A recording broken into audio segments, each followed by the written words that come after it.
I sit by myself, talking to the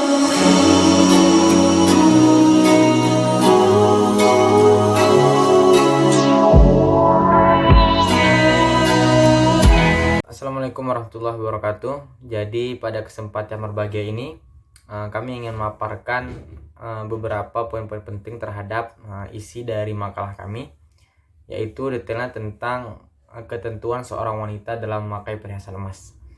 Sebelumnya kita mengetahui bahwasanya emas ini merupakan bagian dari sebuah perhiasan yang sangat diminati dan populer di seluruh penjuru dunia.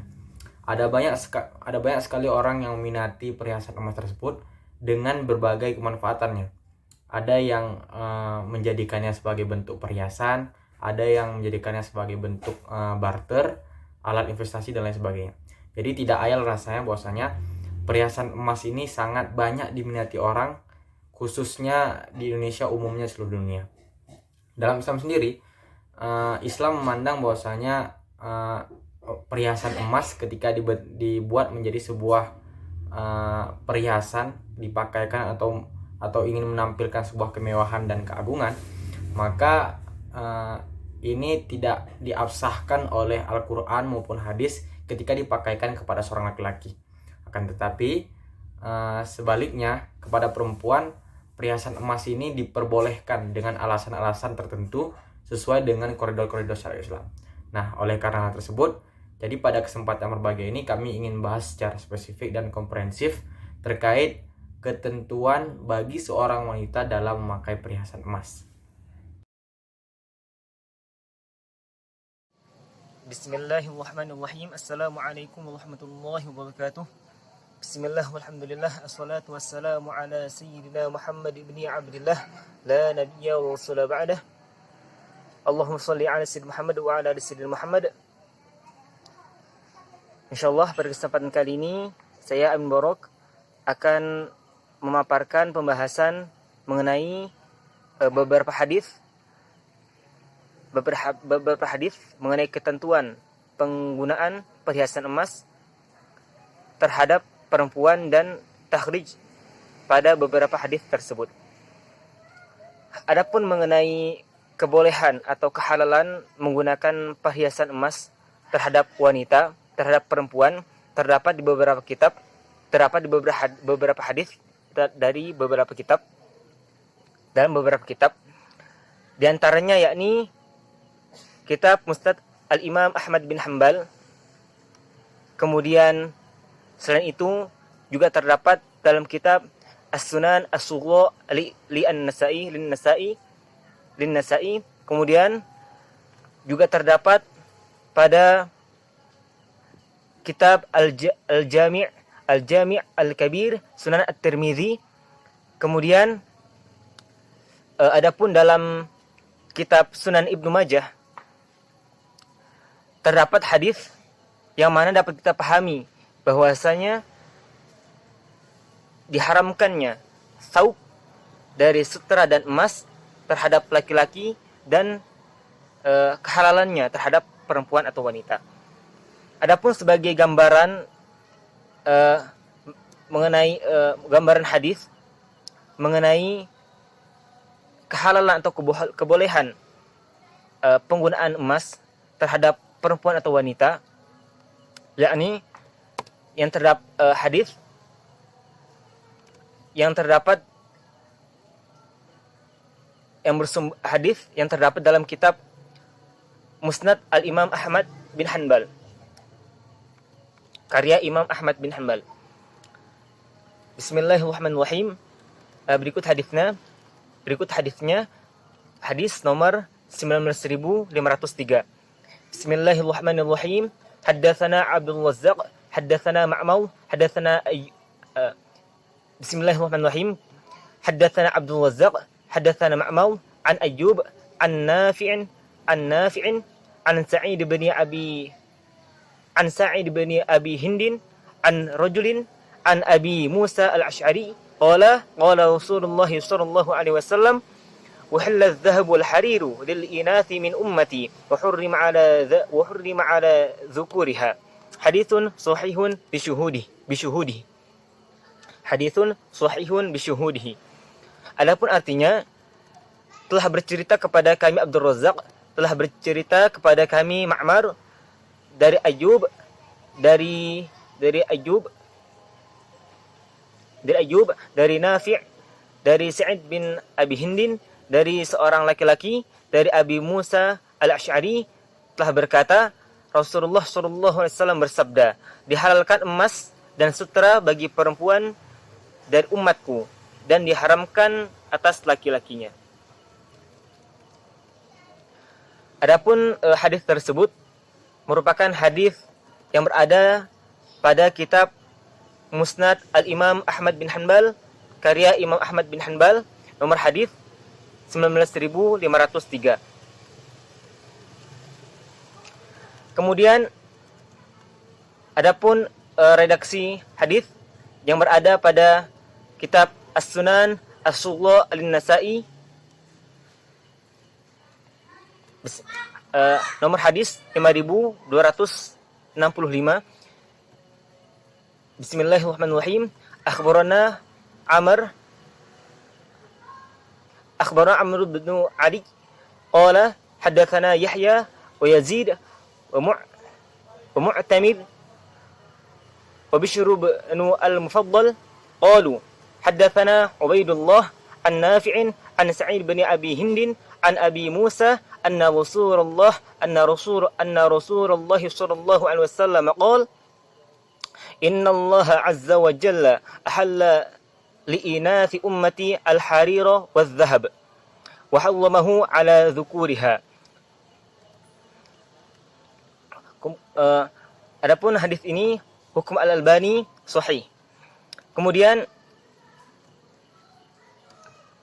pada kitab Al-Jami' Al-Kabir Sunan At-Tirmidzi, bismillahirrahmanirrahim, berikut hadis nomor 1720. Bismillahirrahmanirrahim. Haddatsana Ishaq bin Mansur qala haddatsana Abdullah bin Numair. Kita ulang. Bismillahirrahmanirrahim. Haddatsana Ishaq bin Mansur qala haddatsana Abdullah bin Numair qala haddatsana Ubaidullah bin Umar an Nafi'in an Sa'id bin Abi Hindin an Abi Musa al-Asy'ari anna Rasulullah sallallahu alaihi wasallam qala hurrima libasul hariri wadh-dhahabi ala dhukuri ummati wa uhilla liinathihim.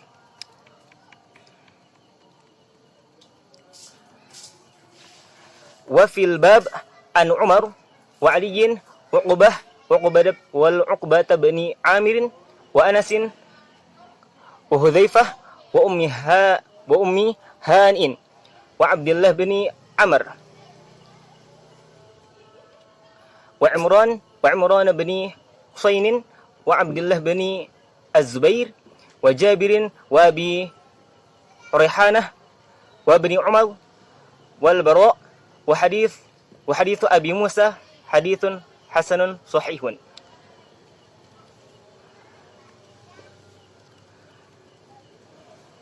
Kemudian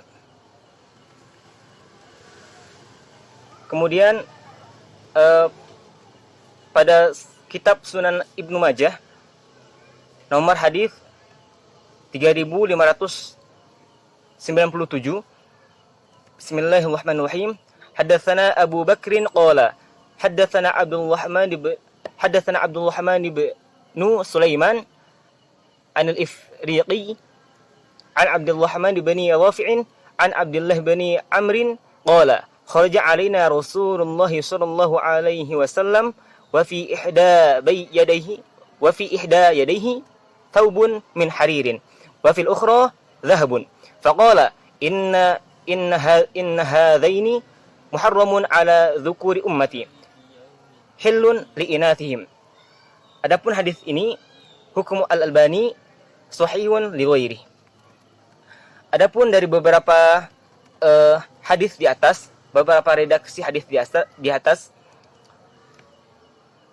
dapat kita pahami dan kita ketahui antara hadis yang satu dengan yang lainnya saling menguatkan pada beberapa poin, yakni pada beberapa poin utama pembahasan, yakni mengenai kehalalan penggunaan perhiasan emas dan sutra bagi wanita atau bagi perempuan, dan keharamannya bagi laki-laki.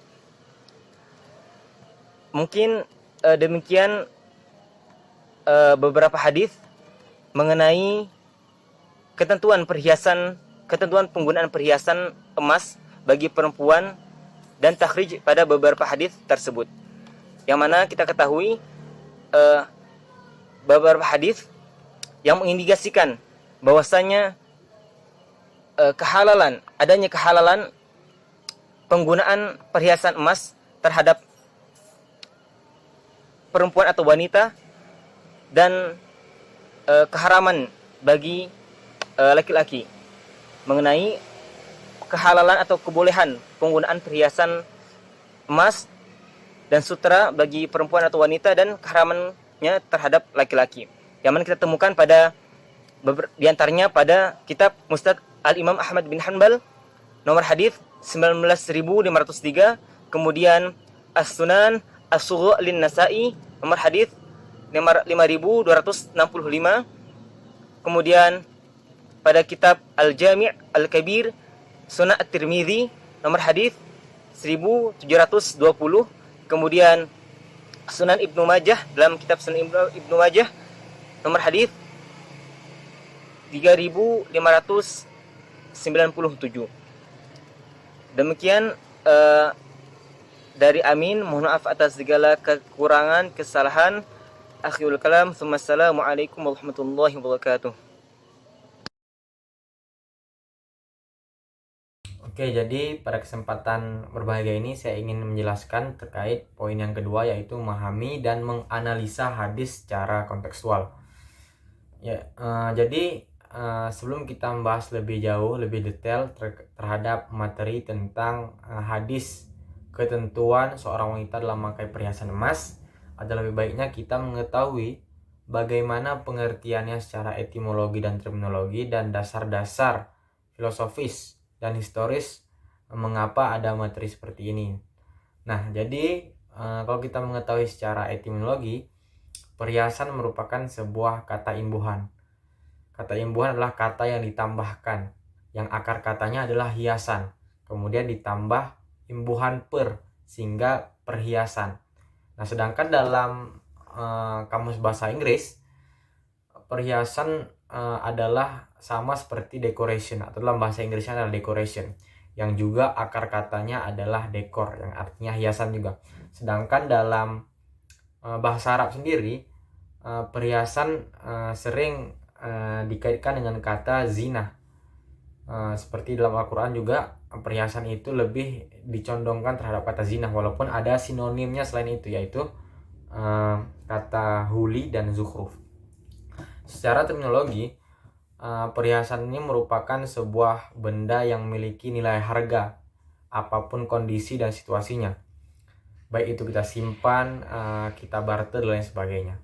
Yang mana perhiasan ini juga kita pakaikan, dia menampakkan kemewahan atau memiliki keindahan di dalamnya. Nah, itu secara terminologi. Nah, dalam Islam sendiri, Islam dalam dasar-dasar syariat Islamnya, baik yang disampaikan oleh Al-Quran maupun hadis, telah melarang bahwasanya kaum pria itu tidak dibolehkan untuk memakai perhiasan emas. Nah, sedangkan sebaliknya, seorang wanita itu diperbolehkan atau memiliki keabsahan untuk memakai perhiasan emas, dengan alasan karena memang mereka sendiri adalah seorang perempuan yang notabene-nya adalah, kalau di dalam Al-Quran itu, merupakan sebaik-baik perhiasan.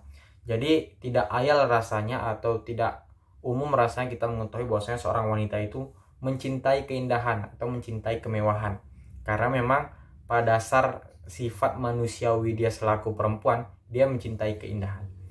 Nah, itu menjadi salah satu alasan mengapa diabsahkannya atau diperbolehkannya seorang wanita untuk memakai perhiasan emas. Nah, tapi yang menjadi pokok pembahasan yang ingin saya sampaikan adalah, walaupun dalam Islam, dalam dasar-dasar syariat Islam, baik itu dari Al-Quran, melalui interpretasi dari Al-Quran maupun hadis, walaupun seorang wanita diperbolehkan untuk memakai perhiasan emas, akan tapi dia tidak bisa menggarisbawahi kata dibolehkan itu menjadikan kambing hitam untuk semena-mena untuk melakukan untuk memakai perhiasan emas di mana saja dan menampakkan keagungan di dalamnya. Yang dalam artian adalah kebolehan yang telah disampaikan oleh Rasul dalam sebuah hadisnya itu tidak bisa menjadi kambing hitam bagi seorang wanita untuk memakai perhiasan emas itu secara semena-mena. Nah, jadi dalam hal ini adalah ketentuan untuk bagi seorang wanita dalam memakai perhiasan emas, dia tidak boleh semena-mena di dalamnya sehingga nampak lebih ketika seorang melihat itu nampak sebagai bentuk kesombongan atas dirinya kepada orang-orang lain, khususnya kepada orang-orang yang memang notabene-nya ekonominya berada di strata tengah ke bawah. Jadi secara dasarnya ketentuan kita dapat memahami konteks dari hadis ini, walaupun diperbolehkan seorang wanita dalam memakai perhiasan emas, tetap ada dasar-dasar atau aturan-aturan dasar prosedur dalam memakai perhiasan emas ini agar tidak terlihat berlebih-lebihan. Nah, dalam hal ini adalah dasarnya adalah tidak tabarruj. Adalah dalam makalah yang telah saya tulis dan telah saya diskusikan pada teman-teman saya yang satu kelompok, saya mencantumkan dalamnya adalah konsep tabarruj. Nah, dalam hal ini adalah teman-teman pasti bertanya gitu, apa itu tabarruj itu? Nah, yang saya kutip dalam sebuah referensi yang dapat dipertanggungjawabkan, yaitu dalam Lisanul Arab dikutip bahwasanya tabarruj ini adalah izharu zinati wa ma yustan'a bihi syahwatu ar-rijali. Tabarruj adalah pertunjukan perhiasan dan apa saja yang dengannya syahwat kaum laki-laki itu tertarik melihatnya gitu. Menurut Fada Abdur Razak Al-Qasir, tabarruj lebih kepada menampakkan perhiasan dan kemolekan yang justru seharusnya ditutupi karena dapat mengundang syahwat laki-laki, Artinya, tabarruj meliputi pengertian berjalan melenggak-lenggok di hadapan para laki-laki, seperti mempertontonkan rambut, perhiasan leher, serta perhiasan seperti kalung, permata, dan sejenisnya. Nah, jadi dapat kita tarik kesimpulan dari apa yang sampaikan tersebut. Walaupun seorang wanita memang diperbolehkan dalam memakai perhiasan emas, akan tapi tetap ada peraturan-peraturan yang tidak boleh dilanggarnya, yang tidak boleh lewat batas koridor tersebut, seperti tidak boleh berlebih-lebihan, tidak boleh tabarruj. Karena kalau kita melihat ketika seorang wanita memakai perhiasan emas ini sehingga menampakkan dirinya sehingga nampak seperti berlebih-lebihan, terlebih-lebih lagi masuk kepada kategori tabarruj, maka ini akan mengundang problem bagi orang-orang di lingkungannya gitu, terlebih-lebih laki-laki, yang dapat memacu syahwat seorang laki-laki sehingga takutnya nanti terjadi kasus-kasus seperti zina dan lain sebagainya. Jadi kalau kita lihat masalahnya memang tidak dianjurkan, bukan tidak dianjurkan, akan tapi sangat tidak dianjurkan bagi seorang wanita itu memakai perhiasan emas gitu secara berlebih-lebihan gitu. Harus sesuai standarnya memang. Nah, jadi mungkin itu saja yang dapat saya sampaikan. Lebih dan kurang saya mohon maaf. Assalamualaikum warahmatullahi wabarakatuh. Baiklah, saya Demira Dahlan, NIM 19240030, ingin menjelaskan tentang diskusi ragam pendapat ahli. Ini adalah materi selanjutnya, itu materi terakhir. Itu di sini ada pendapat para ahli mengenai hukum wanita memakai emas ya. Yang pertama itu ada menurut jumhur ulama. Nah, menurut jumhur ulama di sini mereka memperbolehkan untuk wanita memakai perhiasan berupa emas tanpa dibedakan melingkar atau tidaknya. Dan pendapat ini sifatnya rajih atau kuat. Nah, lalu ada menurut Imam Syafi'i. Nah, dalam kitab Al-Ya bab zakat al-hulli bahwasannya Imam Syafi'i itu menjelaskan tidak ada zakat pada perhiasan emas yang boleh dipakai, dan tidak ada zakat pada cincin laki-laki yang terbuat dari perak, dan tidak ada zakat pada perhiasan yang ada pada pedang, mushaf, dan ikat pinggang jika terbuat dari perak. Yang perlu lebih ditekankan di sini, maka jika perhiasan tersebut dari emas atau memakai perhiasan perempuan atau memakai kalung atau gelang atau yang lainnya dari perhiasan wanita, maka wajib dijakati. Seperti itu. Lalu, kalau menurut Syekh Abu Zahrah, beliau berpendapat beliau tuh lebih memilih agar